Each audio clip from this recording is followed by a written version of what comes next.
একটি পিতৃহারা ছেলেকে মানুষ করবে বলে মামা তাকে নিজের ঘরে নিয়ে এলো। মামি কিছুতেই সেটা মন থেকে মেনে নিতে পারছিল না। সে খুব ধমক দিত, নিজের ছেলেদের সাথে তাকে মিশতে দিত না।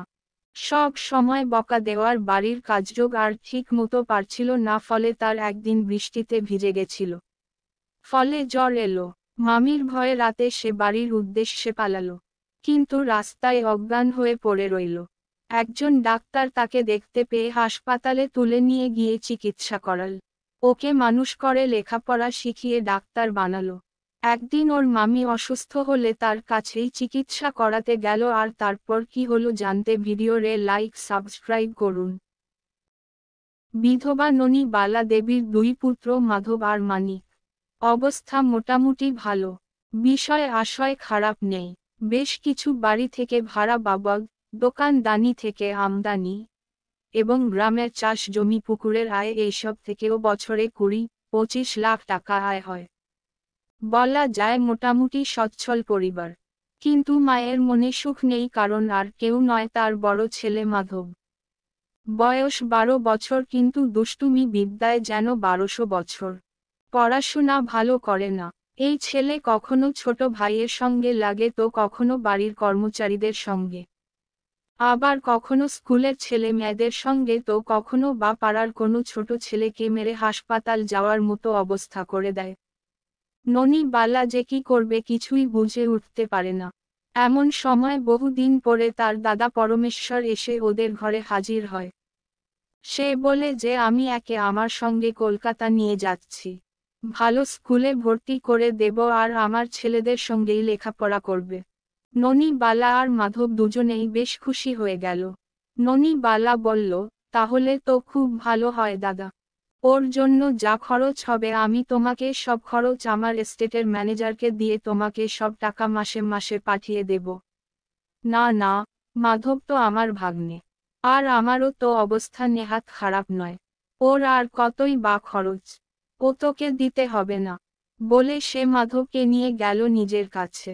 কিন্তু মামা নিয়ে গেলে কি হবে? মামি দেখামাত্রই চোটে লাল হয়ে গেল। একটা গেও ছেলেকে নিয়ে এলে, আমার ছেলেরা ওর সঙ্গে থাকলে নষ্ট হয়ে যাবে। তুমি একটুও ভাবলে না? তাছাড়া আমি কেন তোমার বোনের ছেলের জন্য খেটে মরব? আহা, চুপ করো, চুপ করো। ছেলেটা শুনতে পাবে। পাক, আমি ওকে রাখতে পারবো না, বলে দিলাম। আহা, আলাদা তো কিছু আর করতে হচ্ছে না, সবার সঙ্গেই তো ওর দুটো খাবার হয়ে যাবে। আমি পারবো না। আচ্ছা, ঠিক আছে, বলে তখনকার মতো কোনো রকমে সামলানো গেল। কিন্তু পরে মামি চুপ করল। মামি মাধবকে ভালো করে খেতে দিত না, নিজের ছেলেদের এঁটোট খাবার দিত তাকে। বাড়ির কাজ মাধবকে দিয়েই করিয়ে নিত। মামা স্কুলে ভর্তি করে দিয়েছিল, বই কিনে দিয়েছিল, কিন্তু পড়া করার সময় সে পেত না, মামির কারণে। ফলে একদিন স্কুলে গেলেও পড়া পারত না। স্কুলে মাস্টারের কাছে মার খেত। ওর মামার ছেলেরা ওকে নিয়ে ব্যঙ্গ করত, গেও বলে স্কুলে রাগাত। ওর ভালো লাগতো না মামার বাড়িতে। বাড়িতে মায়ের কাছে, নিজেদের বাড়িতে ফিরে যেতে মন ছটফট করত, কিন্তু পারত না। রাস্তা জানা নেই, যাবে কিভাবে সে জানে না। একদিন স্কুল থেকে ফেরার পথে সে বৃষ্টিতে ভিজল, ফলে জ্বর এলো। মামা ডাক্তার দেখিয়ে ওষুধ নিয়ে এলো, কিন্তু জ্বর সারল না। সে ক্রমাগত ভুল বকতে লাগলো। ওর মন মায়ের কাছে যাবার জন্য অস্থির হয়ে উঠল। সে রাতের অন্ধকারে বেরিয়ে গেল, কিন্তু পথ জানে না। কাঁপতে কাঁপতে সে হাঁটতে লাগলো। মা মা মাগো, আমি আর দুষ্টুমি করব না মা। মা, আমাকে তোমার কোলে নাও মা একবার। মানিকের সঙ্গে আর ঝগড়া করব না মা, তোমাকে তার জ্বালাবো না মা। মা আমাকে একবার কোলে নাও মা। মা আমাকে আর কলকাতায় নয়, তোমার বাড়িতে তোমার কাছে রাখো মা। মা মা মা, সে ঢলে পড়ল রাস্তার মধ্যেই অজ্ঞান হয়ে। রাত তখন প্রায় 3টা। অপারেশন সেরে ডাক্তার প্রবীর বসু বাড়ি ফিরছিলেন। এমন সময় একটা ছেলেকে রাস্তায় পড়ে থাকতে দেখে গাড়ি থেকে নামলেন, স্পর্শ করলেন। ছেলেটা তখনও জীবিত, তবে জ্ঞান নেই, গায়ে প্রচণ্ড জ্বর। তিনি ছেলেটাকে গাড়িতে তুলে আবার হসপিটালের দিকে গাড়ি ঘুরিয়ে দিলেন। শুরু করলেন চিকিৎসা। অনেক চেষ্টার পর ছেলেটার জ্ঞান তো ফিরল, কিন্তু সে কোনো কথা বলতে পারছিল না। কেবল একটা শব্দ ছাড়া, আর সেটা হলো মা। ডাক্তার তো মহা মুশকিলে পড়লেন, আর তাই তিনি ছেলেটা সুস্থ হলে তাকে নিজের বাড়িতে নিয়ে এলেন। ওনার কোনো সন্তান ছিল না। মাধবের ওর স্ত্রীকে দেখে নিজের মায়ের কথা মনে হলো, আর তাকে মা ডেকে উঠল। এই ডাকটা শোনার জন্য ডাক্তার গিন্নি অনেকদিন অপেক্ষা করছিলেন। যদিও মাধব নিজের ছেলে ছিল না, তবু তিনি তাকে নিজের সন্তানের স্নেহ দিয়ে যত্ন করতে লাগলেন।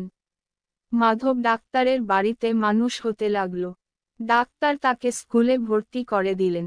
মাধবের মধ্যেও কেমন যেন একটি পরিবর্তন এসেছিল, সে খুব মন দিয়ে পড়াশোনা করতে লাগল।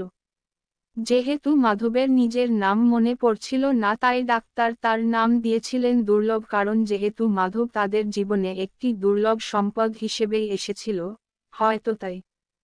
এদিকে পরমেশ্বর বাবু তার ভাগ্নেকে সকালে দেখতে না পেয়ে খুঁজতে লাগলেন, আর অবশেষে তিনি স্ত্রীর যুক্তি মেনে বুঝে নিলেন যে মাধব তাহলে বাড়ি চলে গেছে। কিভাবে গেছে আর কি উপায়ে গেছে সে বিষয়ে বিশেষ ধ্যান দিলেন না। বিশেষ করে যখন স্ত্রীর এই ব্যাপারে কোনো উৎসাহ ছিল না, তাই তিনি আর সাহস করেননি খোঁজাখুঁজি করতে। বেশ কয়েক মাস কেটে যাওয়ার পর একদিন ননী বালা দেবী তার বাড়ির ম্যানেজার রতন বাবুকে পাঠালেন কলকাতায় বড় ছেলে মাধবকে একবারের জন্য বাড়ি নিয়ে যাবার জন্য। অনেক দিন তিনি ছেলেকে দেখেননি, কিন্তু ম্যানেজার রতন বাবু এসে শুধু হাতে ফিরে গেলেন আর জানালেন যে মাধব নাকি না বলেই বাড়ি চলে এসেছে। বিশেষ করে ননী বালার বৌদির কাছে শুনলেন বেশ কিছু উল্টোপাল্টা কথাবার্তা। মাধব খুব বদমাশ ছেলে। সে অনেক যত্নেও কোনো কথা শুনত না। স্কুলে ছেলেদের সঙ্গে ঝগড়া করত, মামাতো ভাইদেরকে অনেক মারত, আর একদিন বাড়ি যাচ্ছি বলে টাকা নিয়ে চলে গেল। ননী বালা চিন্তায় পড়ল। সে দাদার কাছে ছুটে গেল, কিন্তু তিনিও স্ত্রীর কথা মতোই বললেন যে সে বাড়ি চলে গেছে, কিন্তু তার বেশি আর কিছুই তারা জানে না। ননী বালার বৌদি বলল, যদি সে বাড়ি না গিয়ে থাকে তাহলে নিশ্চয় বিদেশ পালিয়ে গেছে। ননী বালা দাদাকে শুধু এইটুকুই বলল, তোমার জিম্মায় পাঠিয়েছিলাম দাদা, তুমি আমার ছেলেকে হারিয়ে দিলে। বলে কাঁদতে কাঁদতে বাড়ি ফিরে এলো, আর ম্যানেজার রতন বাবুর সাহায্যে অনেক খোঁজাখুঁজি করল। পুলিশে খবর দিল, কিন্তু কিছুই লাভ হলো না। এদিকে ডাক্তার বাবু মাধবের স্মৃতি ফেরানোর চেষ্টা করছিলেন। একদিন কাগজে একটা বিজ্ঞাপন দেখে চমকে উঠলেন। বিজ্ঞাপনটা ননী বালা দেবীর ছিল। মাধবকে হারিয়ে যাওয়ার বিজ্ঞাপন।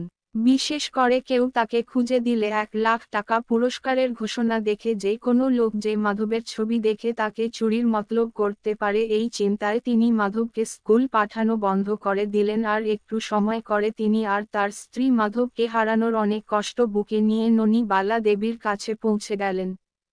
ননী বালা দেবী নিজের ছেলেকে চিনলেও মাধব কাউকেই চিনল না। ডক্টর প্রবীর বসু বলল, একটু সময় দিন, আস্তে আস্তে সব ঠিক হয়ে যাবে। মাধব ডাক্তারের কাছেই মানুষ হতে লাগল, কিন্তু দুই বাড়ির মধ্যে যাতায়াত চলতে থাকল। একদিন মাধবের সবকিছু মনে পড়ে গেল, আর সে 2 মা পেল। ভাই মানিকও লেখাপড়া শিখতে লাগল কলকাতায় ডাক্তারের ঘরে থেকে। আর মাধব ও মানিক 2 ভাই একদিন ডাক্তার হলো। ওরা একটা হাসপাতাল খুলল। মাধব দুর্লভ বসু নামে পরিচিত হয়েছিল। একদিন হঠাৎ একজন পেশেন্ট এলো। খুব ক্রিটিক্যাল পেশেন্ট, ব্রেনে টিউমার হয়েছে, অনেক খরচ, কিন্তু পরিবারের সে রকম সামর্থ্য নেই। পেশেন্টের নাম রজনী বালা আর তার স্বামীর নাম পরমেশ্বর। হাসপাতালে ভর্তি হলো, কিন্তু টাকা নেই। মাধব দেখল, ননী বালা দেখল, ওদের মামা পরমেশ্বর বোনের সামনে মাথা নামিয়ে রাখল। ননী বালা জিজ্ঞেস করল, দাদা, কি হয়েছে? পরমেশ্বর কাঁদতে কাঁদতে বলল, আমাদের পাপের ফল ভগবান এইভাবেই ফিরিয়েছেন। কি বলছো দাদা? আমি মাধবকে যত্নে রাখতে পারিনি। তোকে কথা দিয়েছিলাম কিন্তু রাখতে পারিনি। ওর মামি ওকে 2 চোখে দেখতে পারত না, আর আমি অশান্তির ভয় কিছুই বিশেষ করতে পারিনি। একদিন ওর জ্বর এলো, ডাক্তার দেখালাম, ওষুধ আনলাম, কিন্তু তোর বৌদি সে ওষুধ খাওয়াতে দিল না। বলল, ওকে আগে বাড়িতে পৌঁছে দিয়ে এসো ওর বাড়িতে, আর ফিরিয়ে দিয়ে কম দামের ওষুধ নিয়ে এসো। আমি অশান্তির ভয়ে সেই কাজ করতে বাধ্য হলাম। সকালে তোর বাড়ি পৌঁছে দেব ভেবেছিলাম। রাতের বেলায় মাধব জ্বর গায়ে কোথায় চলে গেল। আমি খোঁজ করতে লাগলাম। আমার বউ বলল, আপদ গেছে, আর যদি খোঁজ খবর করে ওই জঞ্জালকে বাড়িতে ফিরিয়ে এনেছো তো আমার মরা মুখ দেখবে। ওই সবাইকেই বলে বেড়াতে লাগলো যে মাধব বাড়ি চলে গেছে। তোর ম্যানেজার রতনকেও সে কথাই বলল। মাধব থাকলে নাকি ছেলেরা বরবাদ হয়ে যাবে, মানুষ হতে পারবে না। এমন মানুষ করলাম যে এক ছেলে হলো জুয়ারি, ঘরের সব কিছু বিক্রি করে জুয়া খেলে বেড়ায়, আর এক ছেলে একটা কোম্পানিতে ক্লার্কের চাকরি করে কোনো রকমে দিন যাপন করছে। আর তোর দুই ছেলেই আজ ডাক্তার। ব্যবসা মার খেলো, তোর বৌদি অসুখে পড়ল, ছেলেরা সব নিজের নিজের আলাদা বাসা নিল। আমাদের সে বাসায় স্থান হলো না। ততক্ষণে বাড়ি মর্গেজ দিয়ে ফেলেছি, ফলে আমাকেও নিজের বাড়ি ছেড়ে ভাড়া বাড়িতে থাকতে হচ্ছে। আর এখন তোর বৌদির চিকিৎসা করাবার টাকা নেই। ননিবালা বলল, ঠিক আছে, তোমার চিন্তা নেই, টাকা আমি দিচ্ছি। এত সব শুনেও তুই টাকা দিবি? হ্যাঁ দাদা, দেব। অন্তত বৌদি সুস্থ হয়ে অন্তত দেখুক তো যে ভাগ্নেকে একদিন অবহেলা করেছিল, আজ সেই ছেলেই ডাক্তার হয়ে তার চিকিৎসা করে জীবন ফিরিয়ে দিল।